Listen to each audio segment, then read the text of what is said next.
Tekashi 6ix9ine is hands down one of the most controversial rappers of our time. From feuding with other rappers to being thrown in prison, this rapper has truly seen it all. Ultimately, the rise and subsequent fall of 6ix9ine has taken a huge toll on his life and has meant that he lost pretty much all of his fortune. You won't believe just how broke the rapper has become over the past few years. Keep watching till the end of this video to know everything about 6ix9ine and how he's now dead broke. Trust me, you don't want to miss this.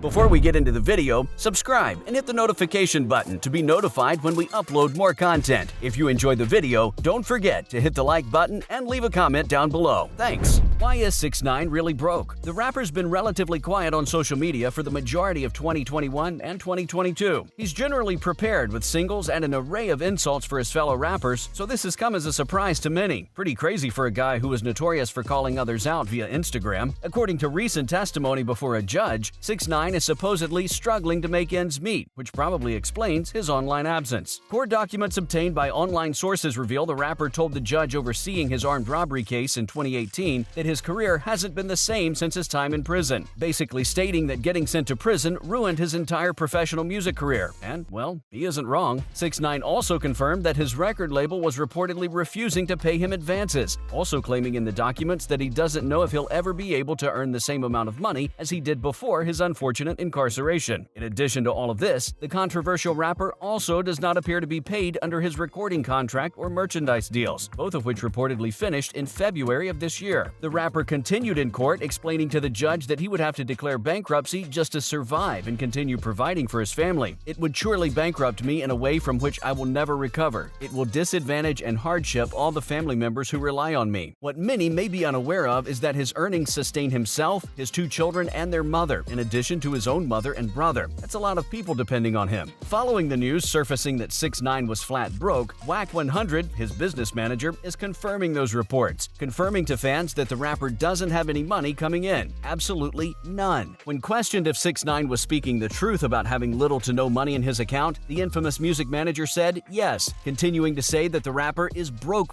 and that he even had to send 6ix9ine $20 so that he could get some gas. Now, if that doesn't prove he's full-on broke, then I don't know what does. With millions of dollars in jewelry and expensive cars and clothes, 6ix9ine may want to seriously consider selling some of his most costly possessions to stay afloat, or maybe get a regular job. But we don't see that happening anytime soon. Do you believe 6ix9ine will ever make a big enough comeback to bring him back on track, or should he prepare himself for financial ruin? What landed Tekashi 6ix9ine in jail? Multiple charges were brought against the multi-tattooed rapper, but the most infamous being racketeering. Prosecutors accused Tekashi 6ix9ine of orchestrating a gunshot in which an innocent bystander was injured, and he faced a sentence of 37 years in jail. However, he was able to reach an agreement of a significantly shorter sentence with prosecutors if he helped them in the conviction of his fellow gang members Anthony Harv Ellison and Aljamiah Mack. At the time, everyone was surprised, even the prosecution. No one expected the rapper to snitch on his friends. As you can already imagine, the rapper received massive outrage for his choice to rat out his fellow gang members. Many of his fellow rappers lost a lot of respect for 6ix9ine, who always portrayed himself as a hardcore gangsta. But when it came down to the wire, he had no worries snitching on his friends. After publishing a video in 2015, Tekashi 6ix9ine pleaded guilty to the use of a kid in a sexual performance, a crime for which he earned a felony penalty. He later claimed that he was unaware that the victim was a kid and that he was 17 at the time, despite police records indicating that the rapper was 18 at the time of the crime. In regard to his racketeering charges, Tekashi 6ix9ine was detained for alleged gang activity-related racketeering charges. Initially, he was charged with attempted murder, armed robbery, handgun possession, and assault with a dangerous weapon. But as I mentioned, he was able to save himself by snitching on his gang members. The rapper was only sentenced to a short 2 years in prison by the court, who claimed that his unusual cooperation with prosecutors allowed him to avoid serving decades. Can you believe that? From 37 years to 2 years. But it seems his fellow gang friends weren't so lucky. Now this will probably surprise you even more. But 6ix9ine was released early due to COVID ravaging through prisons and fears that he could catch it and have major health issues. So why was 6ix9ine released early? When COVID hit the world, it hit prisons extremely hard, especially due to American prisons being notorious for for overcrowding. There were fears that the rapper, who suffers from asthma, may contract coronavirus while incarcerated in a federal jail. He was released in April 2020, although he was ordered to serve the remainder of his sentence at home. While on house arrest, he published a new song and a music video during his first 4 months out, evidently making the most of his partial freedom and attempting to boost his quickly dwindling bank account. In addition to 6ix9ine, other high-profile offenders were being released early in 2020 due to the coronavirus fears, including former Trump lawyer Michael Cohen and Paul Manafort, who also used to work for Trump. Since his release, Tekashi released an album, Tattletales, in late 2020. Most recently, he dropped a single in February 2021, Zaza, which premiered at 90 on the Billboard Top 100. Not the best for the once captivating top-performing rappers. It's kind of sad. 6ix9ine's career seems like it's already peaked and will never fully recover. We would be surprised to see his name back topping the charts, but who knows? Anything can happen, right? The backlash for cooperating with the feds. You may be wondering what kind of backlash the rapper received after ratting out his former gang members, because surely he couldn't get away with that, not with his reputation and his controversial actions. And oh boy, did he receive a lot. From having to move his family in fears of their safety to fellow big-name rappers calling him out for being a snitch, the rapper received it all. While on trial, Tekashi 6ix9ine expressed regret for joining the gang prior to his sentencing, apologizing to his family, fans, and the victims in the case. In a letter to the judge, he expressed similar regret for his acts, explaining the relief he felt when he was detained and his plan to make amends by urging others not to follow in his footsteps. But, as you can probably imagine, this never happened. Prosecutors have since classified the 9 Trey Gang as one of United Blood's nation's most aggressive groups, with members scattered all over the country. Following his trial and collaboration with the authorities, 6ix9ine was forced to move his family to a new house before his cooperation was made public, and he was subsequently transferred to a different jail facility in a gang-free section. The rapper was also greatly considered for the Witness Protection Program, but with his unique look, it would be hard to conceal his identity, that's for sure. Also during the trial, rappers like The Game, Meek Mill, and Snoop Dogg mocked 6ix9ine, writing on Instagram that he was a sellout and a snitch, clearly letting the rapper know he wasn't welcome back into the rap community. However, in response, 6ix9ine claimed Snoop Dogg had allegedly snitched on death row inmate and rapper Suge Knight. After being freed from prison to serve the remainder of his sentence at home, Snoop was very critical of 6ix9ine, notably calling out social media users and outlets for portraying the controversial rapper in a positive light, and for being a rat. We're not sure what happened after this, but it's clear Snoop Dogg is not a fan of 6ix9ine. And there you have it, everything you need to know about why 6ix9ine is officially broke, and why the rapper has no more money coming in from his short-lived, quite successful rap career. It's unfortunate to hear that he's in this tough financial spot and has other people, including his children, depending on him, but it's hard to feel fully sympathetic as he was the one who ultimately landed himself in this terrible position. Make sure to let us know your thoughts down below.